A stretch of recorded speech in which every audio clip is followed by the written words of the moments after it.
Welcome, this is Josh Rees with Mile High Church in Lakewood, Colorado. Thank you for tuning in to our podcast today.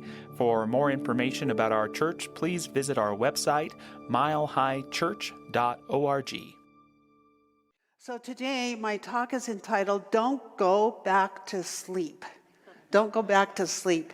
And have you ever had the experience that you're sleeping and all of a sudden you wake up and for a few moments you don't know where you are? We've all kind of had that, I think. And probably none of you, but I was thinking back to, probably when I was in college or whenever, waking up on somebody's couch and not knowing how you got there. And then I think a minister's worst fear is that their congregation, as they speak, is going to go to sleep. So don't go back to sleep, okay? Don't go back to sleep today. I want to share a little fairy tale. It's a mythic tale, and it took place in New York, the Catskill Mountains, in autumn. And the story about Rip Van Winkle. And he was of Dutch-American descent, and he lived in this little village. And one day they say that he took off to the mountaintop to move away from a nagging wife. And he took with him his dog, Wolf. And so they're starting to climb this little hill, and he sees another Dutchman that's carrying this big keg.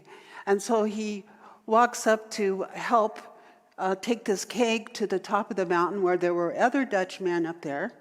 And of course, they all got together and they knew Rip Van Winkle's name and they called him over and they all partake of that keg. Okay.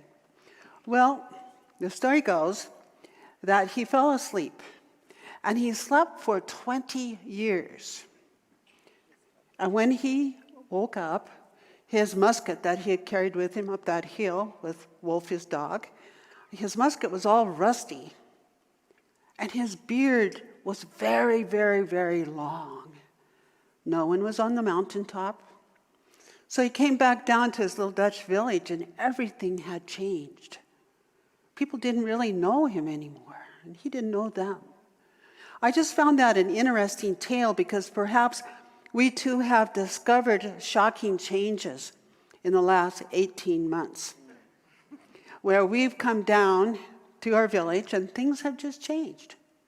We've been talking a lot about change, and they say that the more awake one is to the material world, and we've been so anchored into our material world.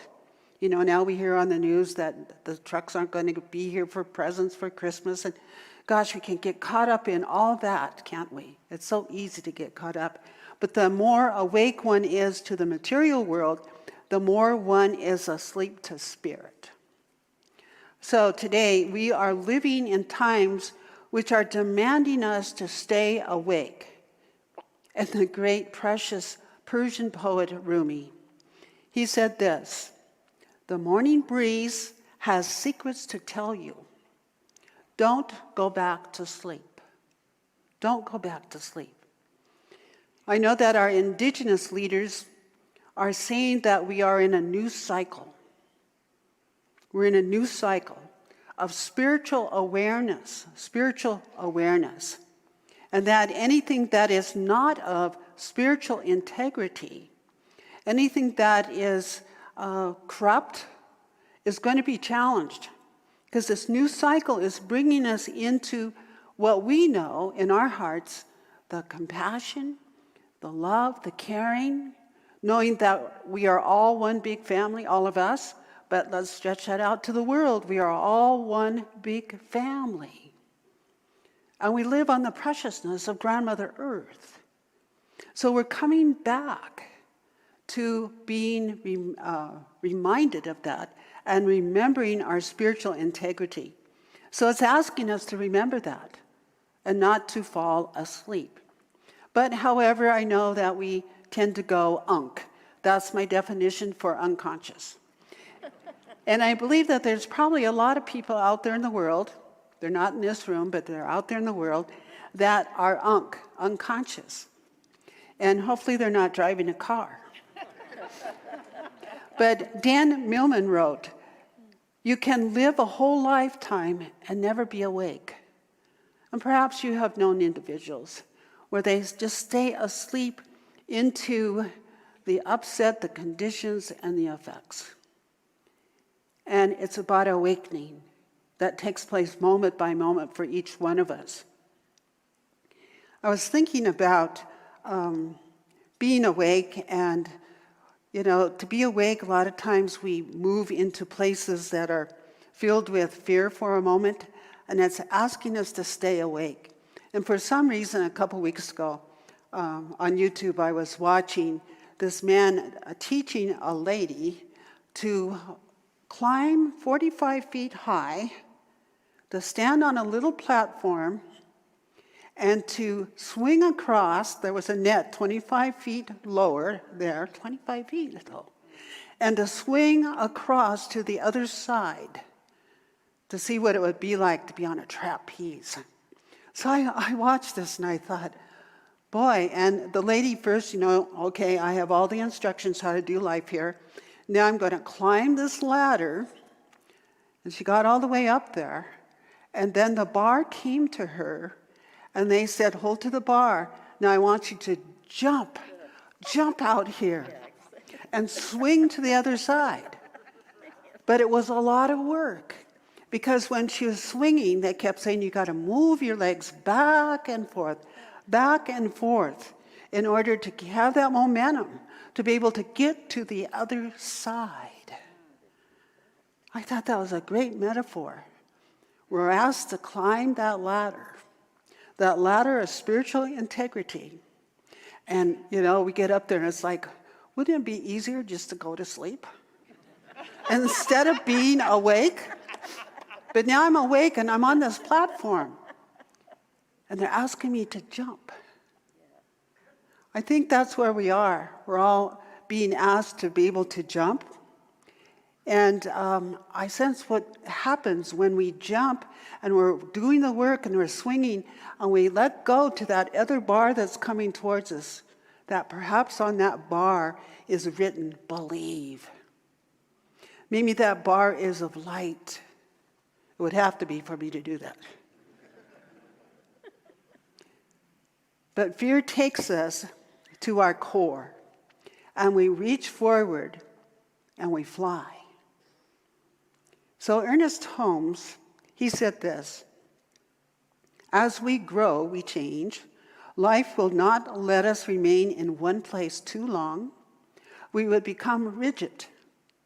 And Rumi said, it is not about changing the world, but it's about changing ourselves. So it's asking us to be conscious. And I think consciousness, being awake, especially spiritually awake, we can say that, we are religious, awakened to the spiritual truth. The spiritual truth is the important piece that lives in every being. It lives in every religion. And I'm so grateful to be a part of Mile High Church, where we recognize this and we live from that place. So it's asking us to move to a threshold, kind of like being on that trapeze. Move to a doorway. And as we stand there, perhaps there's grain underneath our feet. And we're asked to kind of move that grain around, crunch it so that we can bring it to seed, and we can pick it up, and we can step through that threshold, and we can begin to plant seeds. Begin to have those seeds create a harvest for each one of us. So we are the people with the commitment of being a tool for helping others.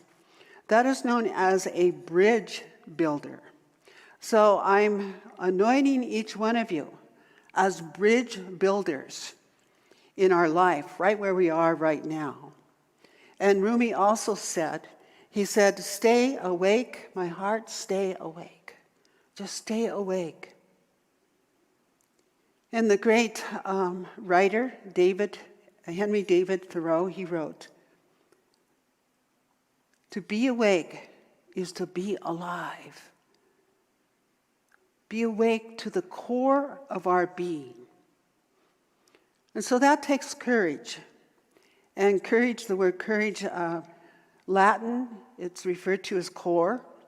We referred core as heart. So courage is heart.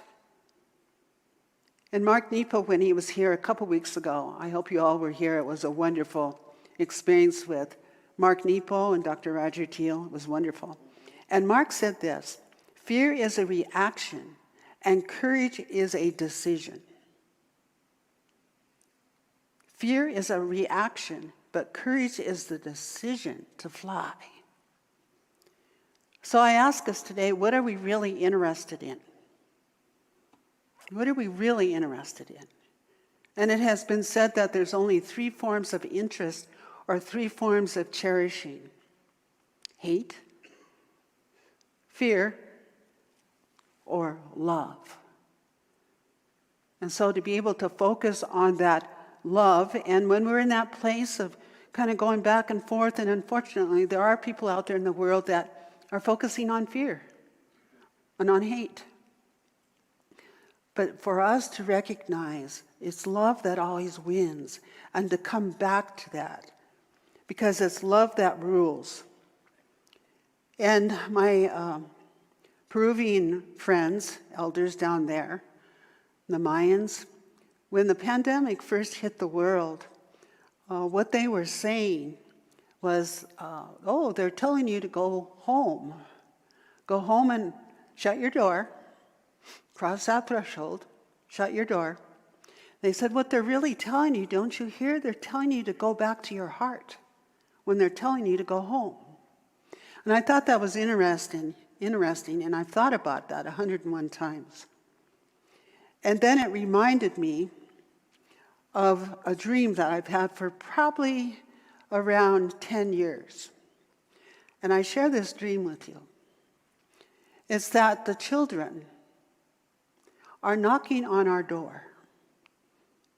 We're opening that door, and the children are saying, follow me. And so one by one, we're coming out of our different homes, and we're following the children, and we're following the water. Many times a dream is like a river, but we're going to an ocean. They're taking us to a bigger ocean. And I'm going to call that the ocean of love intelligence. And I have this dream reoccurring. And it's a good feeling.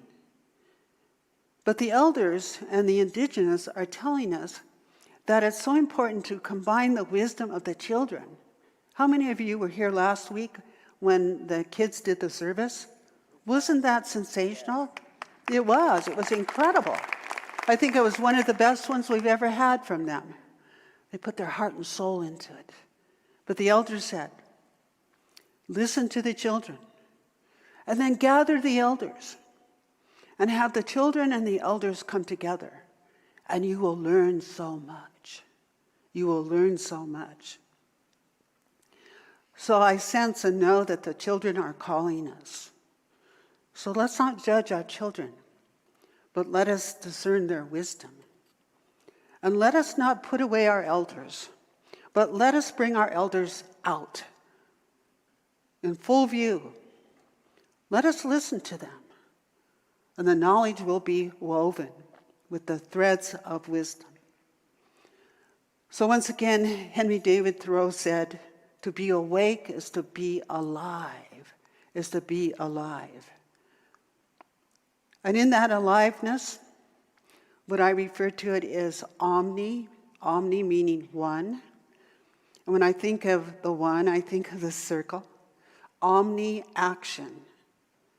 So the action of the one living through each one of us is that spiritual integrity. And there is no interaction anywhere. There's only omni action everywhere.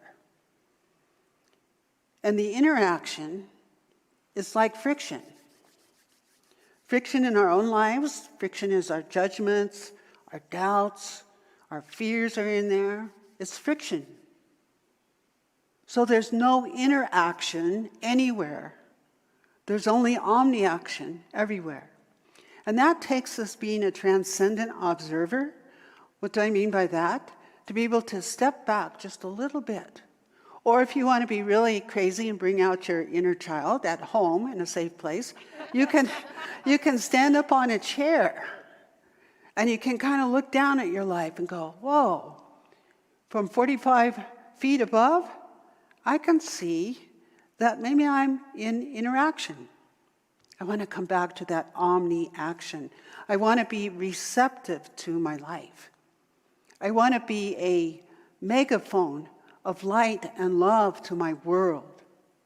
So be receptive to that which has already been present. And so I guess I would say to be intoxicated with spirit. To be intoxicated with our spiritual integrity. Because we are the ones. It's not someone else that's going to come on a big cloud to save us all. We are the ones to align our lives and to live from that place. To see our brothers and sisters as one.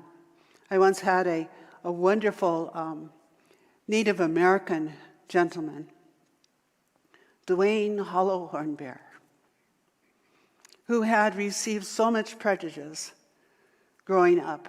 He's a Vietnam vet. But he saw what happened with his grandfather and his great-grandfathers, and he held a lot of prejudice. I could understand that. But I also saw him open to that omni-action. And I was there and witnessed when he looked at everyone and he said, we all have red hearts. We all have red hearts. So to treat each other with that love and to be able to speak truth is really about putting on the lens of gratitude. Being grateful for the tiniest thing, the grandest thing. But starting our day, don't end it with gratitude in your little journals as you write it, but start your day with gratitude also. And even the things that have been tough, once we get over that molehill or mountain, we recognize our life through the lens of gratitude. So it's like no longer hitting the snooze alarm and sleeping a little bit more, but it's about awakening to the very center of our being. So last week, when Dr. Barry shared about teaching the kids to jump to center, so many years ago, they asked me, this is a long time ago, they asked me to teach meditation.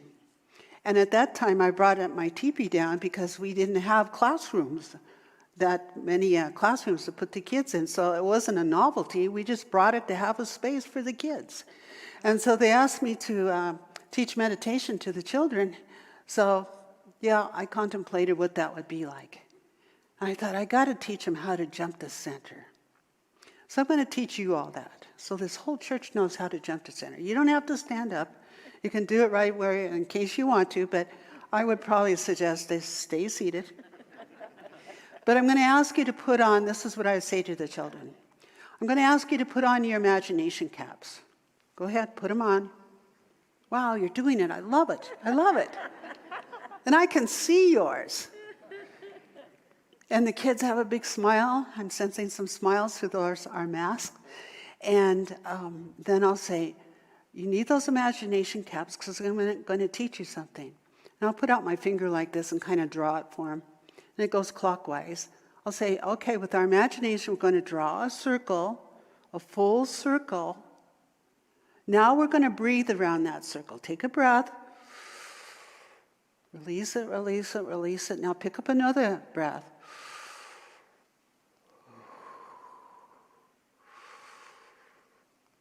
And we do that several times till I sense that they're kind of in that zone of quietude.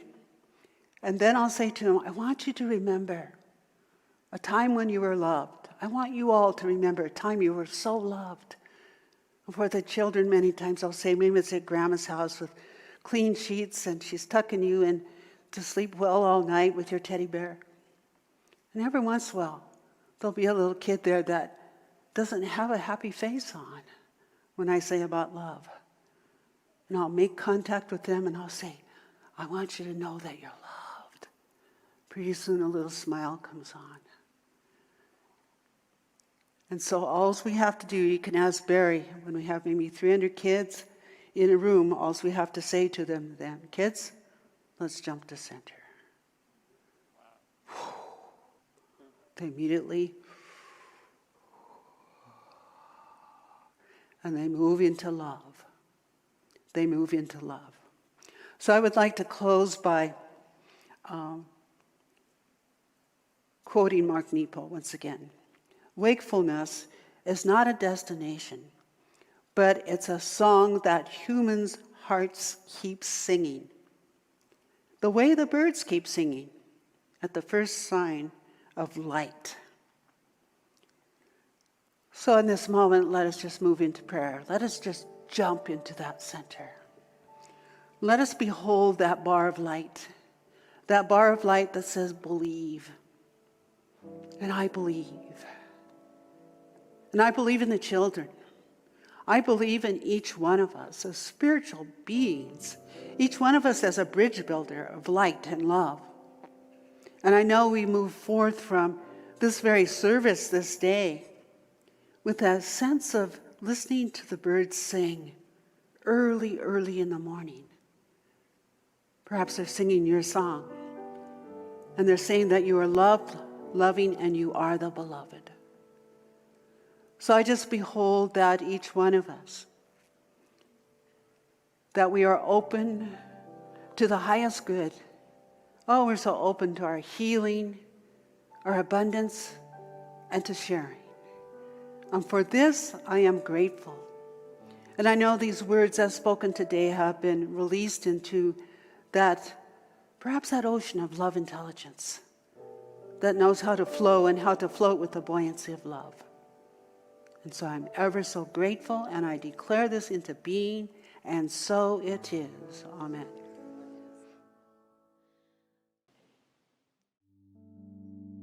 Thanks for listening to the Mile High Church podcast. This podcast is made possible by the generous contributions from listeners like you. To make a donation, please visit milehighchurch.org.